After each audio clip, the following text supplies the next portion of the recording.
Assalamualaikum warahmatullahi wabarakatuh. Yang terhormat Ibu Novia Angela selaku dosen Bahasa Indonesia dan semua teman-teman yang saya banggakan. Perkenalkan, saya Revita Nurafifa, mahasiswa Universitas Esa Unggul dengan NIM 202101010076. Di sini saya akan menyampaikan materi tentang sejarah perkembangan bahasa Indonesia. Pengertian dari bahasa yaitu bahasa merupakan salah satu bagian dalam kebudayaan yang ada pada semua masyarakat di dunia. Bahasa terdiri atas bahasa lisan dan tulisan. Sebagai bagian dari kebudayaan di mana manusia memegang peranan penting, bahasa juga turut ambil bagian dalam peran manusia itu karena fungsinya sebagai alat komunikasi yang terus berkembang sesuai dengan perkembangan peradaban manusia itu sendiri. Sejarah bahasa Indonesia. Bahasa Indonesia berasal dari bahasa Melayu. Sejarah perkembangan bahasa ini dapat dibuktikan dengan adanya prasasti kedudukan bukit pada masa 683 Masehi, Talang Tuo pada masa 684 Masehi, Kota Kapur pada masa 686 Masehi, Karabarahi pada masa 686 Masehi. Ketika bangsa Eropa pertama kali datang ke Indonesia, bahasa Melayu sudah mempunyai kedudukan yang luar biasa di tengah-tengah bahasa-bahasa daerah di Nusantara.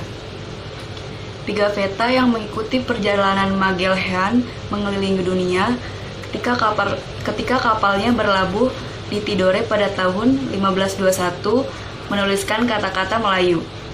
Demikian juga menurut Jan Huygens van Linschoten, pelaut Belanda yang 60 tahun kemudian berlayar ke Indonesia. Berarti hal tersebut menunjukkan bahwa bahasa Indonesia sudah demikian terkenal dan terhormat pada masa itu. Pada tanggal 28 Oktober 1928, bahasa Indonesia resmi menjadi bahasa persatuan atau bahasa nasional. Persatuan dan kesatuan bangsa Indonesia diikrarkan melalui butir-butir Sumpah Pemuda. Pertama, kami putra dan putri Indonesia mengaku bertumpah darah yang satu tanah Indonesia. Kedua, kami putra dan putri Indonesia mengaku berbangsa yang satu bangsa Indonesia. Ketiga, kami putra dan putri Indonesia menjunjung bahasa persatuan bahasa Indonesia. Ikrar ini menunjukkan bahwa bahasa Indonesia merupakan bahasa yang digunakan dalam mempersatukan bangsa Indonesia. Sebab-sebab bahasa Melayu yang dijadikan bahasa nasional yaitu yang pertama, sejarah telah membantu penyebaran bahasa Melayu.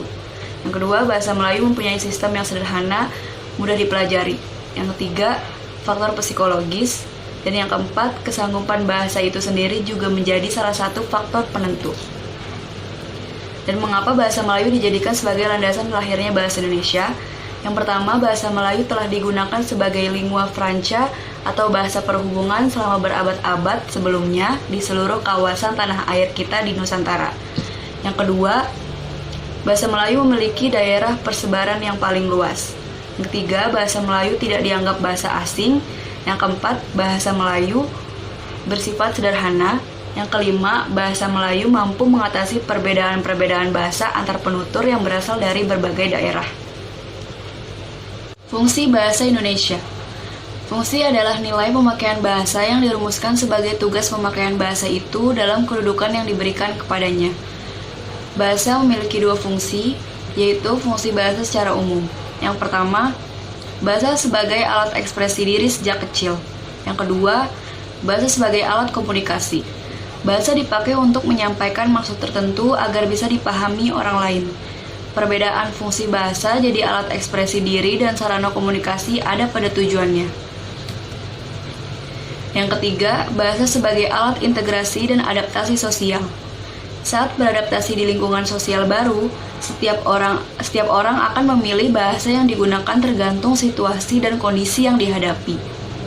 Yang keempat, bahasa sebagai alat kontrol sosial. Sebagai alat kontrol sosial, bahasa bisa sangat efektif. Kontrol sosial dengan memakai bahasa bisa diterapkan pada individu ataupun masyarakat. Dan fungsi bahasa secara khusus. Yang pertama, mengadakan hubungan dalam pergaulan sehari-hari. Yang kedua, mewujudkan seni. Bahasa yang dapat dipakai untuk mengungkapkan perasaan melalui media seni, khususnya dalam hal sastra. Terkadang bahasa yang digunakan yang memiliki makna denotasi atau makna yang tersirat. Yang ketiga, mempelajari bahasa kuno. Yang keempat, mengeksploitasi iptek. Pengetahuan yang dimiliki oleh manusia akan selalu didokumentasikan supaya manusia lainnya juga dapat mempergunakannya dan melestarikannya demi kebaikan manusia itu sendiri. Lalu, fungsi bahasa Indonesia yang dimiliki oleh bahasa baku. Yang pertama, pemersatu. Hal ini telah termaktub dalam salah satu bunyi Sumpah Pemuda, yaitu kami putra dan putri Indonesia menjunjung bahasa persatuan bahasa Indonesia. Yang kedua, pemberi kekasan. Penggunaan bahasa baku dapat menjadi ciri khas bagi setiap penggunanya, baik itu individu maupun kelompok. Yang ketiga, pembawa kewibawaan. Selain menjadi ciri khas, bahasa baku ternyata bisa menjadi pembawa kewibawaan bagi penggunanya. Orang atau kelompok yang menggunakan kata baku dalam kesehariannya akan dianggap sebagai orang yang berwibawa dan patut dihormati. Yang keempat, kerangka acuan. Bahasa baku dapat menjadi acuan seseorang dalam berbahasa. Hal ini karena bahasa baku merupakan bahasa yang sesuai dengan kaidah bahasa Indonesia, sehingga layak untuk menjadi acuan berbahasa seseorang. Kemudian bahasa Indonesia mengalami perkembangan yang sangat pesat, sehingga perlu dibakukan atau distandarkan. Beberapa hal yang cukup menonjol dalam ejaan Van Ophuijsen antara lain sebagai berikut. Yang pertama, penggunaan huruf J dibaca Y. Contohnya sajang menjadi sayang, saja menjadi saya. Kemudian penggunaan huruf OE dibaca U. Contohnya oemum menjadi umum, soempurna menjadi sempurna. Kemudian menggunakan tanda diakritik sebagai koma ain. Contohnya adalah makmur, Jumat. Kemudian huruf K ditulis dengan tanda petik 1 pada akhir kata. Contohnya adalah ta dieja ta, pa dieja pa.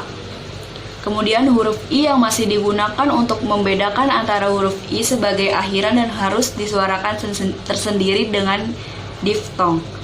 Contohnya adalah mulai, ramai. Juga digunakan untuk menulis huruf Y seperti Surabaya. Kemudian dalam ejaan huruf C menggunakan ejaan TJ. Contohnya jikini menjadi cikini, jara menjadi cara, perjajah menjadi percaca. Kemudian ejaan huruf CH yang dieja KH. Contohnya adalah khusus menjadi khusus, acir menjadi akhir, macul menjadi makul, dan sebagainya. Kemudian ejaan huruf J menggunakan huruf DJ. Contohnya adalah menjunjung tinggi menjadi menjunjung.